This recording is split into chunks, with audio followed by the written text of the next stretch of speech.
समतेचा बंधुतेचा मार्ग दाखवणारे मार्गदर्शक डॉक्टर बाबासाहेब आंबेडकर यांची 135वी जयंती आहे आणि त्यानिमित्त कलाकार कैलास आपल्यासोबत आहे। तुम्ही अतिशय सुंदर प्रकारे इथे रांगोळी काढली आहे। सर्वप्रथम तर तुमचं कौतुक करते।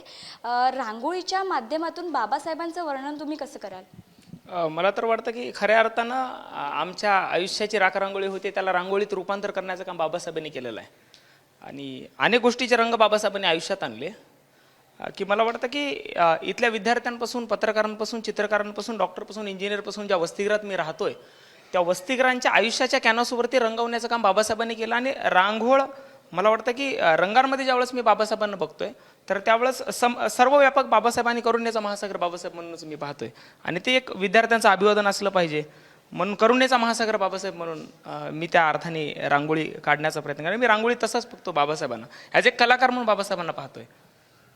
बाबासाहेब आंबेडकर हे स्वतः एक वादक होते आणि ते पेंटिंग सुद्धा करायचे। त्यांच्यामधून एक वेगळी प्रेरणा तुम्हाला मिळाली आहे का? निश्चितच, कारण की मला वाटतं की आम्ही फक्त एक कॅनव्हास रंगवतोय, एक असाइनमेंट म्हणून कॅनव्हास रंगवतोय। जे बाबासाहेबांनी कॅनव्हास रंगवलंय ना ते कॅनव्हास सामाजिक समतेचं कॅनव्हास होतं। जे शाहूंनी रंगवलंय ते सामाजिक समतेचं कॅनव्हास होतं। ज्योतिबांची आता जयंती आहे, ज्योतिबांनी रंगवलं ते सामाजिक समतेचं कॅनव्हास होतं।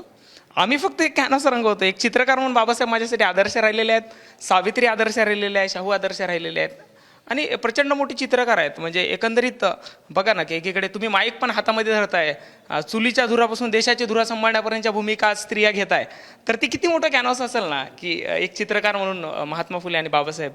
तर मला माझ्यासाठी तरी बाबासाहेब खूप मोठे चित्रकार राहिलेले आहेत आणि माझी प्रेरणा राहिलेली आहेत बाबासाहेब।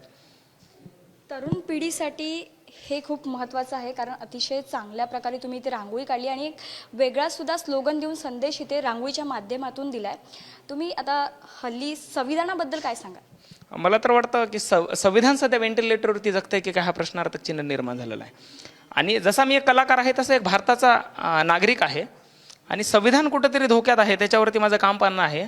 आणि मला वाटतं की ज्यावेळेस संविधान धोक्याचा प्रश्न येतो त्यावेळेस आम्ही जागतिक रंगभूमी दिन साजरा करत असताना झोपलेल्याची सोंग ज्यावेळेस आम्ही घेतोय ना तर संविधान धोक्यात आहे, तर इथल्या सर्वसामान्य नागरिकांनी संविधान जपायला पाहिजे आणि त्याची काळजी घेता आली पाहिजे। ज्या बाबासाहेबांनी एक कॅनव्हास रंगवलंय संविधान नावाचं आणि सगळ्यांना मुक्त केलंय आणि अनेक जातीची पाखरं आणि अनेक संस्कृतीचे लोक ज्यावेळेस एकत्रित येतात आणि एकत्रित बंधुत्वानं बांधले जातात, ते करुणेच्या माळेमध्ये ओवली जातात।